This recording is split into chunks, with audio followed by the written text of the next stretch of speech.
Assalamualaikum warahmatullahi wabarakatuh dan salam sejahtera.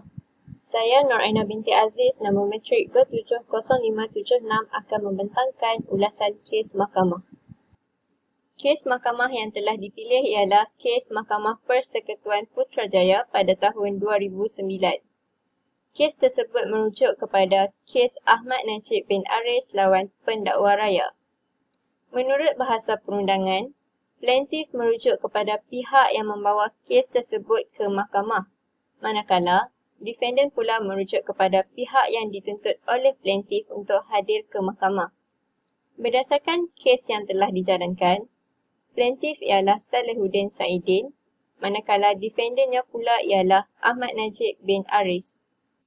Seterusnya ialah fakta kes. Seorang pekerja pencuci kabin kapal terbang iaitu Ahmad Najib didapati bersalah atas dua tuduhan, iaitu kesalahan membunuh dan merogol seorang wanita berbangsa Cina yang dikenali sebagai Ong Lei Ken. Tuduhan pertama iaitu kesalahan membunuh, perayu dijatuhi hukuman mati. Atas tuduhan kedua iaitu merogol, perayu dijatuhi hukuman penjara 20 tahun dan 20 sebatan. Tindakan yang berasingan itu disebabkan oleh kesalahan yang berasingan sehingga menyebabkan dia dijatuhi hukuman yang berasingan di bawah Kanun Keseksaan Malaysia. Pertuduhan yang pertama di bawah Seksyen 302 Kanun Keseksaan, perayu dijatuhi hukuman mati.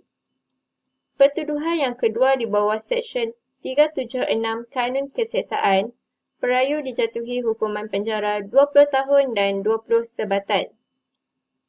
Berdasarkan keputusan yang telah dibuat oleh Mahkamah Tinggi, perayu menunjukkan rasa tidak puas hati dan membuat rayuan terhadap kedua-dua sabitan dan hukuman yang telah dijatuhkan terhadapnya.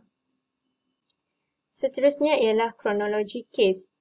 Pada 13 Jun 2003, Perli anak perempuan Vis Vanitten bersama anak-anak perempuannya Ong Lei Cheng dan Kenny Ong Lei Ken keluar untuk makan malam bersama rakan-rakan Ong Lei Ken di restoran Monte Bangsa Shopping Centre.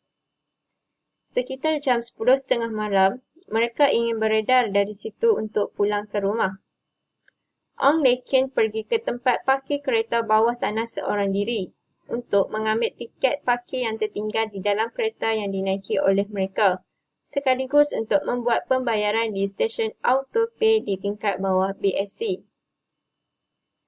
Selepas 20 minit berlalu, ibu dan kakak Ong Lei Ken mendapati Ong Lei Ken masih tidak muncul. Kakaknya cuba menghubungi telefon bimbitnya, tetapi tidak diangkat.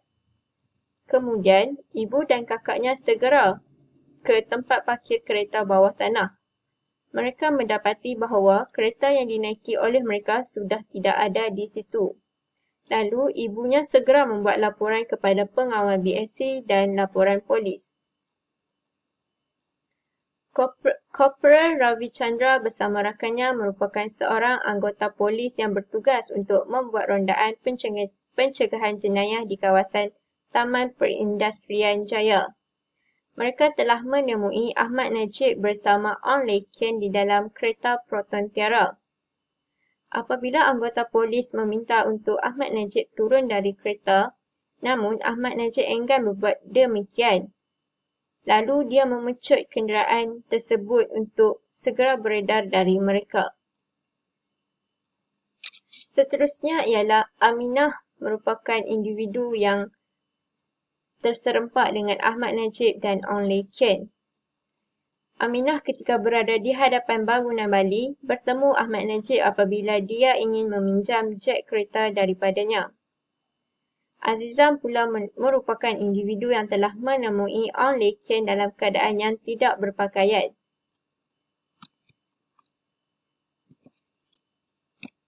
Seterusnya, Konstebel Muhammad Zulkifli menemui Proton Tiara yang dinaiki oleh Ahmad Najib dan Ong Lei Ken ditinggalkan di kawasan Jalan Petaling Utama 1. Beliau mendapati terdapat banyak kesan darah di tempat duduk belakang kereta tersebut. Akhir sekali, mayat terbakar telah ditemui oleh Yi Sun dalam sebuah lubang. Lalu dia telah membuat laporan polis mengenai penemuan tersebut. Seterusnya ialah keputusan mahkamah. Perayu telah disabitkan dengan kesalahan merogol dan membunuh oleh Mahkamah Tinggi Shah Alam.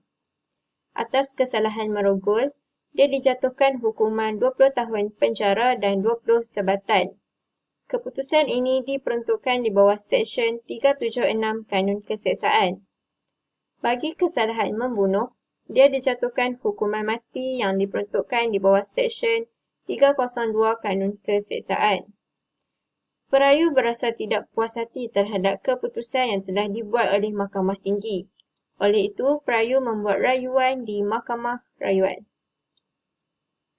Mahkamah Rayuan telah menolak rayuan perayu disebabkan oleh bukti-bukti yang dikemukakan oleh pihak pendakwa raya adalah kukuh dan berasas. Sabitan dan hukuman yang dikenakan terhadap kedua-dua pertuduhan yang dijatuhkan oleh Mahkamah Tinggi ditegaskan oleh Mahkamah Rayuan.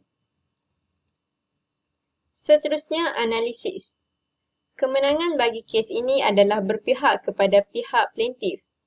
Kemenangan yang diperoleh adalah disebabkan oleh kecekapan mereka dalam menyatakan semua bukti yang kukuh semasa perbicaraan berlangsung.